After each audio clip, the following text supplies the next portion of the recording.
እኮ ምንድነው አባዬ? የፍቅር ጓደኛ መያዝ ይኖርብሃል። የፍቅር ጓደኛ እንዴ? አመረርከው እንዴ አባዬ? ቆይ እየቀለድኩ ነበር የመሰለህ? ለራሳችን እኮ ብዙ ጭንቀት አለብን። ምንም ያስጨንቅ ነገር አለ? ምንም የሚጨንቅ ነገር የለም አባዬ። የነገሮች መጨረሻ ያስጨንቀኛል። ምን ማስጨንቅ? አትጨነቅ። አልወሰለትን አልሰረቅን የወሰለተ ይጨነቅ። አይ ቲና፣ ተገናኝተን እናወራለን። እሺ እወድሻለሁ። እንደምትወዳት ንግግር ያስታውቃል። አዎ ታውቃለህ፣ ለእሷ ስል ክብሬን፣ ማንነቴን እና እኔ ሰውነቴን አጥቻለሁ። ቢገርም አገላለጽ።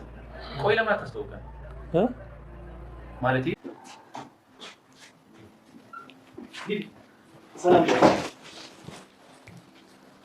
ሰላም ቁጭ በል ማለት ቁጭ በል። ያም እናመሰግናለን።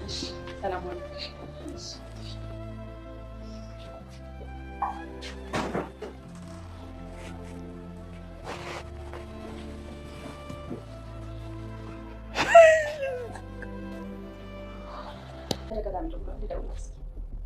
እንጫወት እንጂ በኋላ ደውይለታለሽ።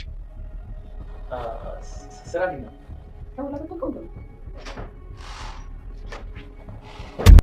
ለዚህ ቤት ለሰውየውም ለሁሉም ዋጋ ከፍለሽ መጨረሻሽ መጣል የምትለው ነገር ግን ለአንተ ራሱ ትርጉም ሰጥቷል።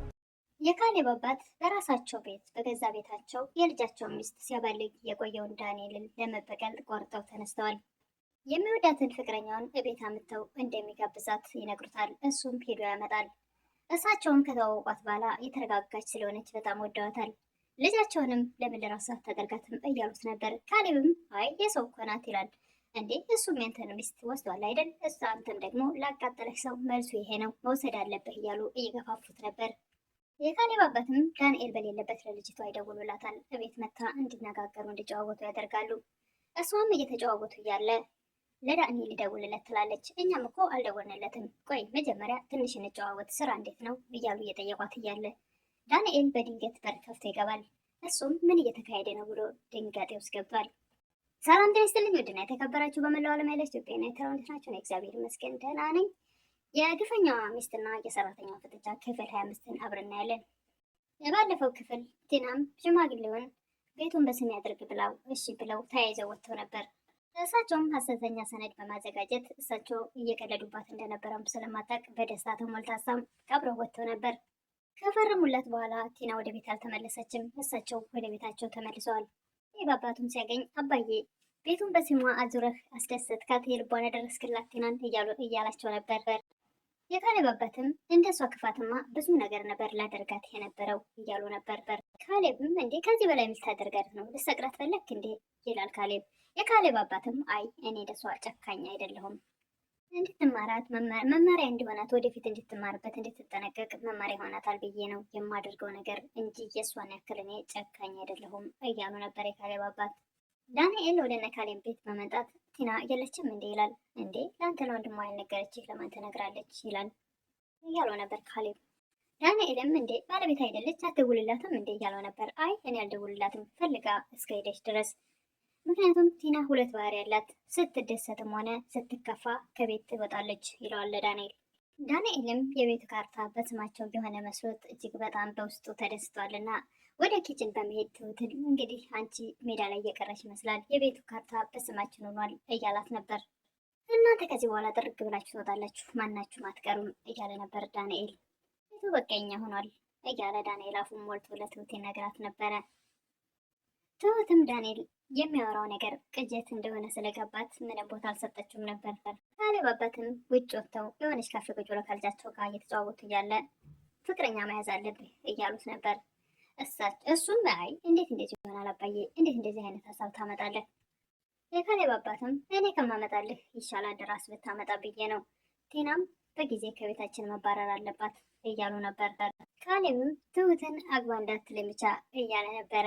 የካሌብ አባትም ትሁት እኮ ወደ እኛ ቤት ሰራተኛ ሆና በመግባቷ ነው እንጂ ምን ይጎላታል? በጣም ጀግናና ልበ ሙሉ ሴት ነች እያሉ ነበረ። ካሌብም አባዬ ማመን አቃተኝ፣ በዚህ ፍጥነት እንደዚህ ትላለህ እያለ ነበር። ቲና እና ዳንኤል ስላበሸቁኝ እኔም በዚህ መልኩ እነሱን መበቀል እፈልጋለሁ፣ እንዳቃጠሉኝ ሲቃጠሉ ማየት እፈልጋለሁ እያሉ ነበር። ዳንኤልም ፍቅረኛው ጋር ደውሎ ለአንቺ ስል ያልገባሁበት ምን አለ በጣም እንደምወድሽ ታውቂያለሽ እያላት ነበር።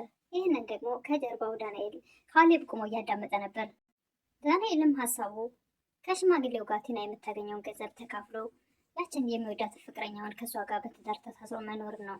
እሱንም በግልጽ ሊነግራት አልቻለም። የሚያገኘው ነገር እንዳለ ብቻ ተስፋ እየሰጣት ነው። እሷ ግን በአጭሩ በቀላሉ ትዳር ውስጥ ገብተው እንዲኖሩ ጊዜያቸውን ከሚያቃጥሉ ትፈልጋለች። እሱ ደግሞ የሚፈልገው ነገር ስላልተሳካ ገና እንዲጠብቀው እያደረገ ነው። ካሌብም ዳንኤል ፍቅረኛውን ሲያወራ በጣም እንደሚወዳት ሲገልጽ ስለሰማ ከጀርባ ቆሞ ስለነበረ በጣም ይገርማል። ፍቅረኛ አለች ለካ፣ ደግሞስ በጣም እንደምትወዳትም ያስታውቃል። ለምን አታስተዋውቀንም እያለው ነበር። ዳንኤልም እዚህማ እንዴት አመጣታለሁ? ቲና እኮ ፍቅረኛ እንዲኖረኝ አትፈልግም፣ የእኔ ጸባዋ በጣም አስቸጋሪ ነው እያለ ነበር። ካሌብም ምንም ቢሆን እህትህ እኮ ነች፣ ደግሞ አንተን እንደ ህፃን ልጅ መቆጣጠር አትችልም። ዞሮ ዞሮ አንተ የግድ ፍቅረኛ ሊኖርህ ይገባል፣ ደግሞ አምጣትና እንተዋወቃት እያለው ነበር። ዳንኤልም ለፍቅረኛው ደውሎ ወደ ቤት እንድትመጣ ያደርጋታል። መንገድ ላይ ተቀብሏት ወደ ቤት ትመጣለች። ሽማግሌውም ስምሽ ማን ነው ይሏታል። ኤደን ትላለች።